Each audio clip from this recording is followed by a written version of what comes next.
seguiremos las huellas de Álvar Núñez de Vaca. En el siglo XVI exploró la costa sur de Norteamérica, desde la actual Florida hasta Luisiana, y se adentró también en Texas hasta llegar al Golfo de California, en lo que es hoy México y antes Nueva España. En el trayecto hubo naufragios, hambruna y esclavitud. La escritora Eloísa Gómez Lucena se aventuró a realizar un periplo de reconstrucción del itinerario empleado por este explorador. Así recorrió 6.000 kilómetros por el sur de Estados Unidos y el norte de México. Publica Del Atlántico al Pacífico tras los pasos de Cabeza de Vaca por Estados Unidos y México. Es un libro en el que combina la literatura de viajes con la investigación histórica. Vamos a seguir los pasos de este personaje, Álvar Núñez Cabeza de Vaca, en su exploración desde la actual Florida, pasando por Alabama, Mississippi, Luisiana, Texas, Nuevo México, Arizona, adentrándonos en el norte de México hasta llegar al Golfo de California. Y es que nuestro personaje, Álvar Núñez Cabeza de Vaca, salió del puerto de Sanlúcar en junio de 1527. Regresó 10 años después. Entre medias de esa década vivió múltiples aventuras, entre navegaciones, encuentros con indígenas, enfermedades, tormentas. Una ola volcó la barca de Cabeza de Vaca en la isla de Galveston, en Texas. En el naufragio pues perdió la ropa, el armamento. Era noviembre de 1528 y hacía un frío intenso. Desnudos y desarmados, él y 3 compañeros fueron esclavizados por los indios de esta zona de Texas durante casi 7 años. Se fugaron y cruzaron los 4 juntos el Río Grande o el Río Bravo. Terminaron en el asentamiento español de San Miguel de Culiacán, en la actual Sinaloa, en México, junto al Pacífico. Esta misma ruta ha seguido nuestra invitada. Ella es Eloísa Gómez Lucena, que junto con su marido, Rubén Cava, ambos son escritores, pues se fueron por allí para seguir los pasos de Álvar Núñez de Vaca y publican ahora el libro Del Atlántico al Pacífico, tras los pasos de Cabeza de Vaca por Estados Unidos y México. Le damos la bienvenida a Eloísa Gómez Lucena. Buenas noches, Eloísa. Buenas noches, amigo. Bien, bueno, pues diremos que estudiaste Filosofía por la Universidad Autónoma de Madrid, también es diplomada en Archivos y Documentación, que anterior a este libro, pues bueno, tienes escrito también novelas, ensayos, y estás interesada mucho en los temas de temática de la historia de América. Entonces, ¿por qué elegiste este personaje, Álvar Núñez Cabeza de Vaca, y cómo conseguiste junto con tu marido seguir sus pasos? Pues es un personaje que desde mi adolescencia, pues cuando yo leí el libro Naufragios, precisamente sus desventuras por ese territorio que tú has mencionado, pues ya me quedé fascinada de este personaje, quizá conocido por el nombre singular que tiene, el apellido, pero poco leído. Y es verdad que me interesan mucho las experiencias de exploradores, porque yo no me gusta hablar de conquistadores, que no he tratado tanto, sino más bien exploradores y mujeres aventureras que decidieron, pues por circunstancias y mal vivir en esta España, pues decidieron dar el salto al Atlántico e instalarse allí y desarrollar alguna labor singular en el caso de las mujeres, pero en el caso de este personaje, pues solicité una ayuda al Ministerio de Cultura, tuve la suerte que hace unos años me la concedieron, y allá que mi marido Rubén y yo nos plantamos a seguir los pasos y reconstruir un itinerario que, según algunos historiadores, era dudoso que lo hubieran realizado tan extenso. Así que vuestro viaje fue de 6.000 kilómetros por el sur de Estados Unidos y por el norte de México. ¿Y comprobasteis que era real lo que hizo Cabeza de Vaca? No solo que era real, sino es que hay memoria de este personaje por algunas de las ciudades y pueblos por los que fuimos pasando. Es que es difícil quizá imaginar, por la idea que se puede tener de los Estados Unidos actuales, que en toda esa costa, porque nosotros fuimos siguiendo, costeando, ¿no?, lo que es el Golfo de México hasta el Río Grande, pues que hubiera en tantos sitios memoria de los primeros asentamientos españoles y de recuerdo, pues en ciudades como Galveston, bueno, sabemos muchos los que hayan estado, como yo digo en el libro y pongo fotos, que Nueva Orleans es fundación española, aunque luego se la vendieron a los franceses, los españoles, pero es fundación española, y que hay calles con nombres españoles, cuando fue colonia española y bajo un gobernador español en el siglo XVIII. Pero en Galveston, en Houston hay una estatua de cabeza de vaca, en San Antonio hay recuerdo, en Corpus Christi hay recuerdo al primer cartógrafo de 1516 del Golfo de México, y naturalmente también en México. Tanto hay en Reynosa un mural dedicado a la llegada de Cabeza de Vaca y sus compañeros, como en Chihuahua, y ya lo que tú has mencionado, también en el asentamiento español del Pacífico, San Miguel de Culiacán. Álvar Núñez Cabeza de Vaca, que navegó hasta Tampa, en Florida, y ahí empezó su gran aventura americana. Pero Ahí es empezó. que, sí, pero bueno, fue tremenda, ¿no? Porque se construyó unos barcos o unas barcas y estuvo navegando por todo el sur de Norteamérica hasta que Claro. naufragó. Sí, nosotros lo que hemos querido hacer personalmente, es decir, no teorizar sobre un viaje, ¿no? Desde en mi caso, desde Madrid, sentada en mi biblioteca y escribiendo sobre lo que pudo ser, sino, ya te digo, nosotros también aterrizamos como ellos, aquellos aventureros del 16 en Tampa.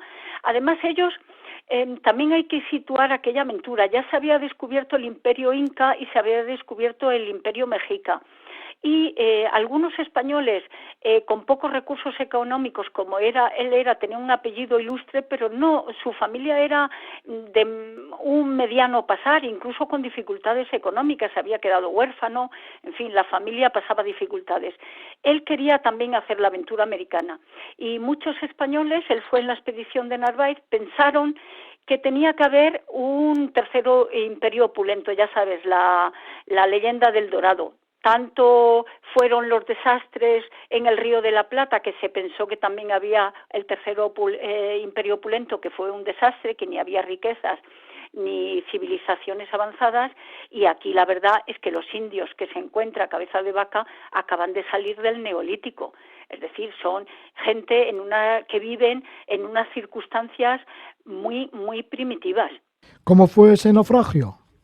Pues Cabeza de Vaca es que realmente dejan los barcos en Tampa, la expedición de Narváez, y ellos se adentran a lo que piensan que hay unas riquezas en Apalache, que Apalache son unas montañas que ya están al sur de Atlanta.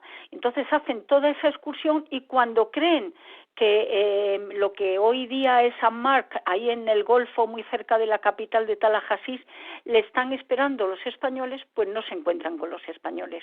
De tal modo que tienen que construir, no hay barcos que les estén esperando. Han tardado casi 4 meses en hacer ese viaje al norte de Atlanta, y bajar de nuevo al mar, y los barcos que los han estado buscando no los encuentran. Y deciden construir 5 barcas para costear a lo que ellos creen cerca de un asentamiento español que realmente está muy lejos, que está ya cerca del río Pánuco en México, ¿no? Y es el desastre cuando naufragan, en fin. De todas formas, lo que yo cuento en el libro es un viaje actual, inspirado y siguiendo los pasos, porque yo ya he escrito junto con mi marido un ensayo sobre esto que es del viaje y el desastre de Cabeza de Vaca. Esto, en cambio, del Atlántico al Pacífico, editado por Almuzara, es un libro de viajes actual, con el trasfondo del personaje histórico, pero es sobre los personajes, diríamos, modernos, lo que yo me voy encontrando en el camino, ¿no? Y la comparación con el pasado. Así, alquiláis un coche en Tampa y empezáis a circular por Estados Unidos. ¿Cómo son las vivencias por Estados Unidos en coche siguiendo los pasos de Cabeza de Vaca? Pues mira, las vivencias es curioso porque me enfrenté a 2 singularidades extremas. Lo que cuenta una historia o el mito americano sobre la construcción de su país, diríamos, y lo que es la historia real. Para empezar, en Estados Unidos la gente de cultura media pues piensan que los primeros pobladores europeos son los peregrinos del Mayflower que llegaron a Plymouth Rock en Massachusetts. Pero es que cuando nosotros desde Tampa decidimos ir a San Agustín, que está al este de la península de Florida, no exactamente en el recorrido de Cabeza de Vaca, pero queremos ir porque es la ciudad más antigua de Estados Unidos y es fundación española, 55 años antes de la llegada de los peregrinos. Y ahí sí que hay un recuerdo veraz y auténtico de las fundaciones españolas. Esto fue fundado, esta ciudad, por Pedro Menéndez de Avilés el 8 de septiembre de 1565. Como he dicho, 55 años antes de que llegaran los peregrinos. Y además, ahí consta el acta de matrimonio de dos españoles que se casaron en San Agustín en 1598. De hecho, ese acta de matrimonio es el documento civil, privado, que consta más antiguo de todos los Estados Unidos. Y el escudo de San Agustín sigue siendo el de la corona de Castilla, y bajo él campea el lema de la ciudad, que traducido al español está en inglés, dice: la ciudad más antigua de Estados Unidos y el lugar de nacimiento de la historia de América. El hecho curioso es que ahí también se encuentra en San Agustín la fuente de la eterna juventud.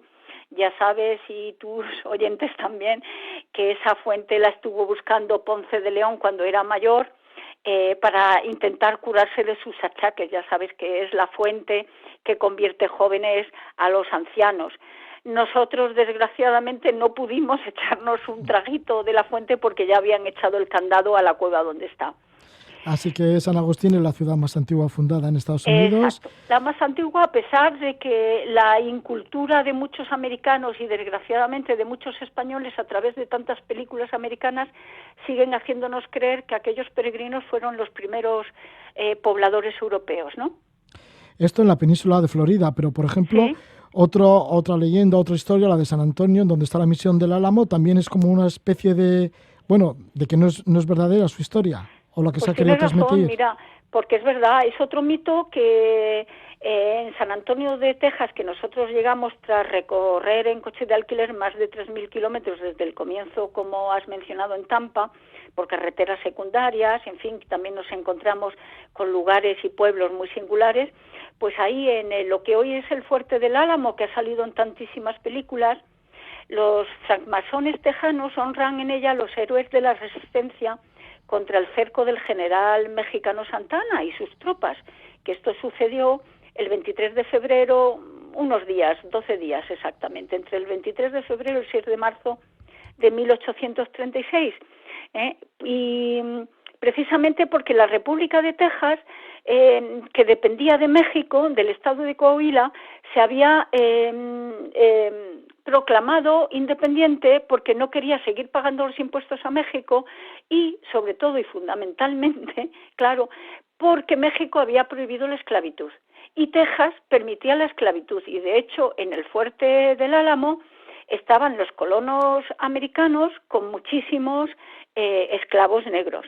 Entonces, lo que cuento en el libro es que estoy leyendo la placa que hay a la izquierda de la puerta principal del fuerte, construida y pagada por los francmasones tejanos, en donde honran a los héroes de ese cerco que he dicho, ¿no?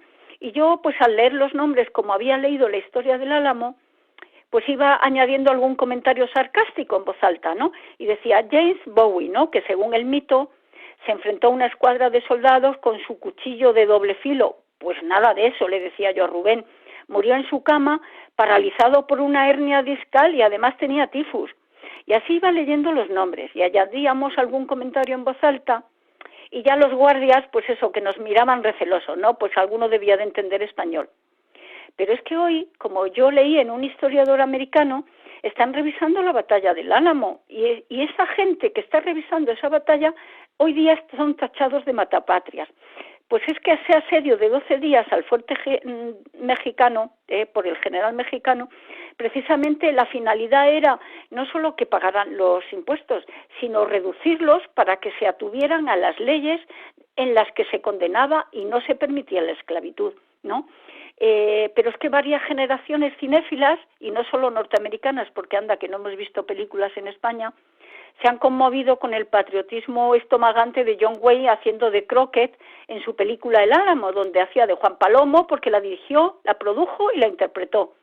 Pero es que aquel film permeó las almas mitómanas y cualquiera les contaba la verdad, tanto a los españoles o a los europeos como a los americanos, que David Crockett no murió blandiendo su rifle como fuera un bate de béisbol, que así es como lo ha congelado el mito, sino que cuando se le acabaron las balas, se rindió y solicitó el perdón, cosa que Santa Anna, el general mexicano, no se lo denegó y lo fusiló junto a los demás prisioneros.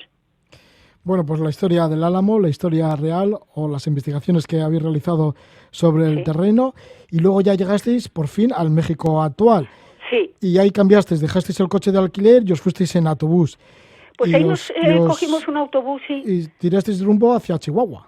Exacto.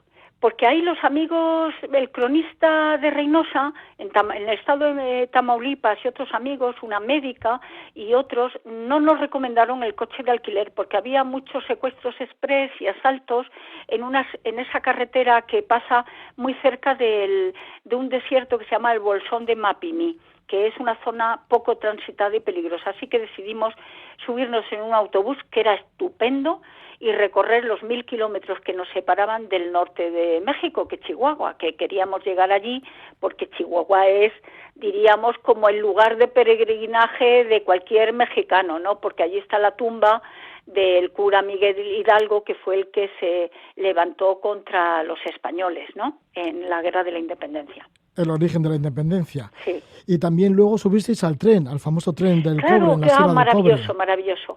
Es un tren que viaja a la velocidad de una tortuga o de una hormiga, como diría Sancho Panza en el Quijote, que camina a la velocidad de una hormiga, pero que en 600 kilómetros recorrimos, tardamos 14 horas, pero es bellísimo, porque pasa por lo que se llaman las Barrancas del Cobre, que es todas las sierras altas de la tribu tarahumara, y el paisaje es bellísimo. Así, el tren se llama Chepe, que termina justo en un pueblo que se llama Los Mochis, que está ya en la misma Pacífico, ¿no? Es decir, que ya hemos cambiado de océano. Empezamos en el Atlántico y ya llegamos al Pacífico en tren. Y así se llama el libro, del Atlántico al Pacífico. Exacto, que parece grandioso, pero es un viaje real. Eso es un viaje de 6.000 kilómetros de océano a océano. Tras los pasos de Cabeza de Vaca por Estados Unidos y México, así es el título de este libro que se edita dentro de la colección Sotavento de la editorial Almuzara. Y estamos con su autora, con Eloísa Gómez Lucena, a la que le agradecemos mucho que esté con nosotros este rato. Y hay que recordar, bueno, pues que también tienes otros libros, como tu primera novela, que fue Expedición al Paraíso, la crónica del viaje desde Sevilla al Río de la Plata. Estamos hablando de 1550-1556, de un grupo de mujeres, y el tema de las mujeres también lo has retratado, las mujeres que fueron allí a América en anteriores libros. Y ahora está este, en el cual recorréis los pasos de Cabeza de Vaca por vuestra cuenta, tu marido y tú, pues buscando un poquito lo que ya habíais investigado y habíais editado también sobre Cabeza de Vaca. Sí, así es. Te agradecemos muchísimo que estés con nosotros. Pues encantada y muchas gracias y buenas noches. Vale, muy buenas noches, Eloísa. Un abrazo.